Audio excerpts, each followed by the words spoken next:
Fala galera, meu nome é Eric e hoje eu vou falar sobre Hong Kong versus China. Eu sei que esse vídeo está um pouco fora de época, mas depois de alguns acontecimentos pessoais, eu senti necessidade em gravar um tema falando sobre a questão de Hong Kong.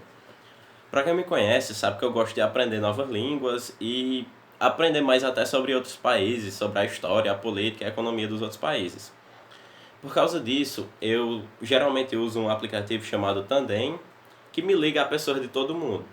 E nesse aplicativo, muitas pessoas são da China. Eu não tenho certeza do porquê o governo da China liberou que essas pessoas falassem com pessoas de fora, mas enfim. Eu comecei a falar com os chineses não para aprender mandarim, nem para perguntar sobre a cultura de fato, mas mais sobre as questões políticas e econômicas de lá. Depois de algum tempo conversando com os chineses, eu sempre perguntava algumas coisas sobre alguns protestos que tiveram lá no país que o governo censura e que a gente aqui que tem acesso à informação sabe. Por exemplo, o protesto da Paz Celestial, que aconteceu em 1989, onde estudantes e trabalhadores começaram a protestar pacificamente contra algumas das medidas do Partido Comunista da China. E muita gente, aliás, a resposta era sempre unânime, eles não sabiam do que eu estava falando.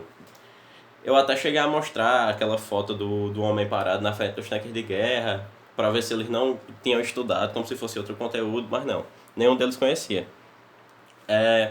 E eu também perguntei sobre os protestos de Hong Kong. E todos eles também responderam que os protestantes eram terroristas e anarquistas, que estavam ali só por baderna. O problema é que a China censura os chineses, então por isso que é até entendível que eles não tenham conhecimento sobre o que aconteceu nesses eventos. Eu tenho dois exemplos pessoais de pessoas que eu conversei e que reagiram de maneira diferente às informações que eu passei. A primeira menina do Tandem, ela não acreditou em nada do que eu disse. Eu mandei fotos, mandei vídeos, mandei artigos e mesmo assim ela não acreditou em mim. Ela disse que eu estava mentindo e nas palavras dela eu era perigoso, subversivo e mentiroso. Eu fiquei triste e tal, não por ela ter me xingado ou qualquer coisa, mas porque tipo, você vê uma pessoa que não quer pegar a pílula vermelha. Em contrapartida, outra menina, ela acreditou em tudo que eu estava dizendo, até porque ela viu, não, você não teria motivo para estar mentindo para mim. Não é uma coisa que você mente, e também não teria como eu ter forjado as imagens, nem os artigos. E ela começou a acreditar, e quase todo dia a gente conversava sobre isso, eu ia dizendo a verdade sobre o protesto da Paz Celestial, os dois que tiveram, e Hong Kong, e os campos de concentração que tem na China, enfim. Só que um dia, do nada, ela sumiu e minhas mensagens não chegavam mais lá. Eu sei que pode ter sido coincidência, ela pode ter ficado sem internet, mas também você tem um governo que persegue os seus próprios cidadãos. Então, vindo da China, não duvidarei de nada.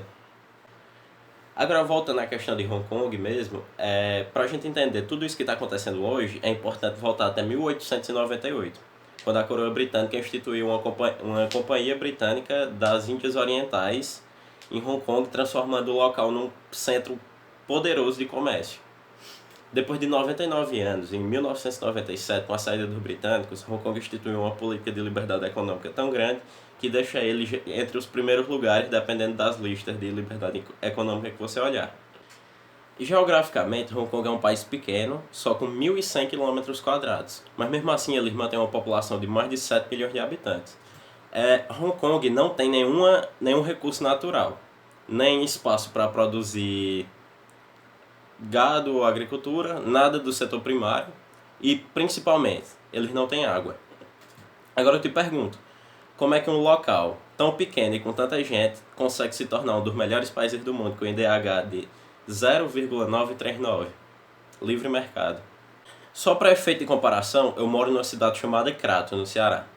Crato tem 1.000 km², é quase a mesma coisa, e tem 150 mil habitantes, e o IDH é de 0,713.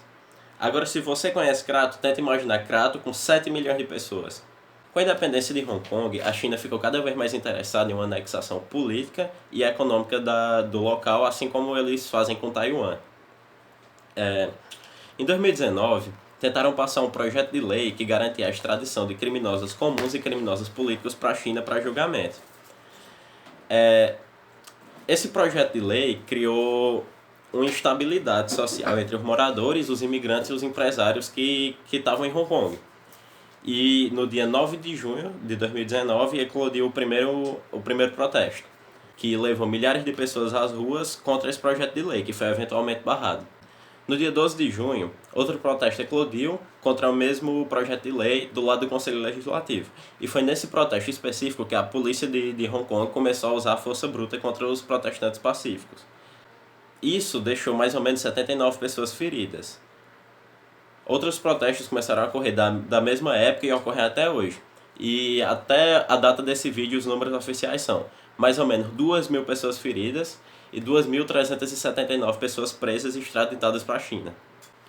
Como a China não reconhece a independência de Hong Kong, alguns movimentos localistas começaram a surgir no local. Localismo seria o termo que eu me refiro ao nacionalismo de uma determinada região muito pequena. Ela é geralmente mais associada com a direita e o ódio pela esquerda.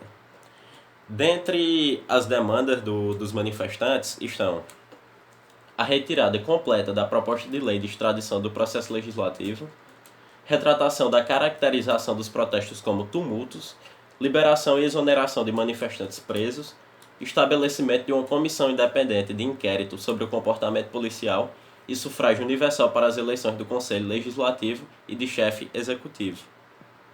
Hoje, dois grupos lutam pela soberania de Hong Kong. O governo propriamente dito, que é uma marionete da China, e o outro grupo que é liderado pela Frente Civil dos Direitos Humanos, que conta com partidos localistas como o Demosisto e grupos sociais de trabalhadores e estudantes. A brutalidade policial de Hong Kong passa forçadamente despercebida aos olhos dos outros países, porque como a história da nova roupa do rei já dizia, o rei tá nu, mas ninguém nota. Porque a China tem um mercado consumidor muito grande e por isso eles podem fazer uma chantagem econômica com todos os outros países do mundo. É impossível defender a China pelo fator ético, porque além deles quererem se estabelecer no local onde eles não são bem-vindos, eles usam do aparato estatal de monopólio de força para bater e prender civis pacíficos. E é por isso que se você defende esse tipo de barbaridade, eu sugiro que você procure ajuda psicológica.